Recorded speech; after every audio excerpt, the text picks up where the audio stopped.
Horror story लाल छतरी।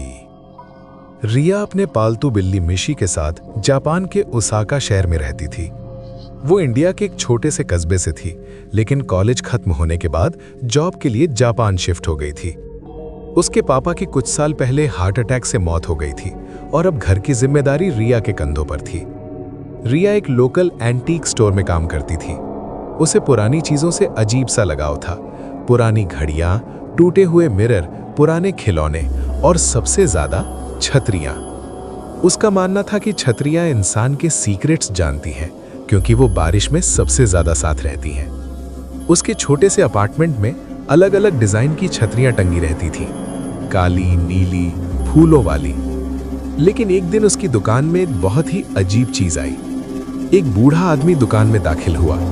उसका चेहरा इतना पीला था जैसे उसने कभी धूप ना देखी हो।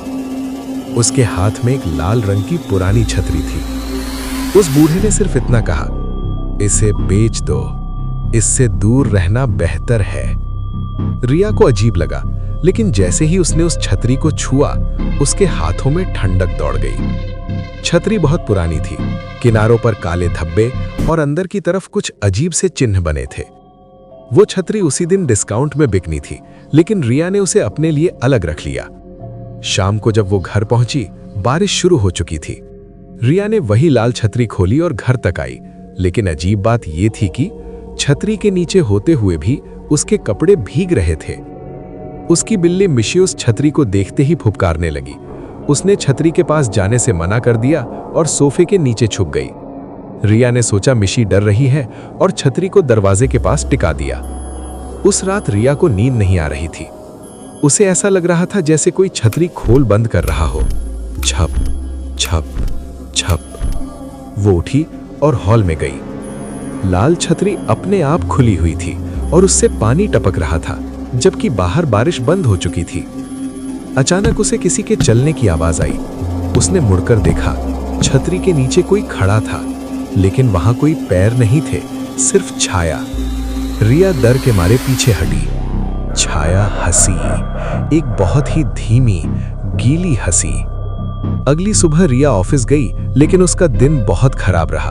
वो छोटी छोटी बातों पर गुस्सा करने लगी। उसकी बॉस ने उसे वार्निंग दी। शाम को जब वो घर लौटी, मिशी गायब थी। पूरा घर ढूंढ लिया, लेकिन कहीं नहीं मिली। और तभी उसने देखा, बाथरूम के बाहर फर्श गीला था, लाल पानी से। धीरे धीरे वो आगे बढ़ी। बाथरूम के अंदर लाल छतरी खुली हुई थी। छतरी के नीचे मिशी की बॉडी पड़ी थी। रिया चीख पड़ी। उसके कानों में वही हंसी गूंजने लगी। उस रात उसने इंटरनेट पर सर्च किया, रेड अम्ब्रेला, जापान कर्स।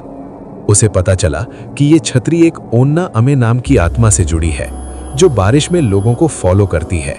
पहले उनका गुस्सा बढ़ाती है, फिर उनके सबसे प्यारे इंसान या जानवर को मार देती है और आखिर में उन्हें खुद अपने साथ बारिश में ले जाती है।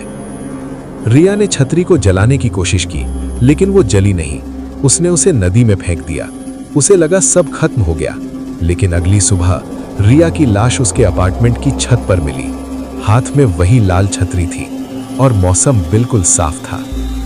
आज भी ओसाका में लोग कहते हैं, अगर बिना बारिश के भी कोई लाल छतरी दिखे तो रास्ता बदल लेना, क्योंकि वो छतरी किसी को घर ले जाने नहीं आई होती, बल्कि साथ ले जाने आई होती है। तो दोस्तों, आपको क्या लगता है, क्या लाल छतरी सच में कर्स्ड है या ये सब सिर्फ एक कहानी है? कमेंट्स में जरूर बताइए।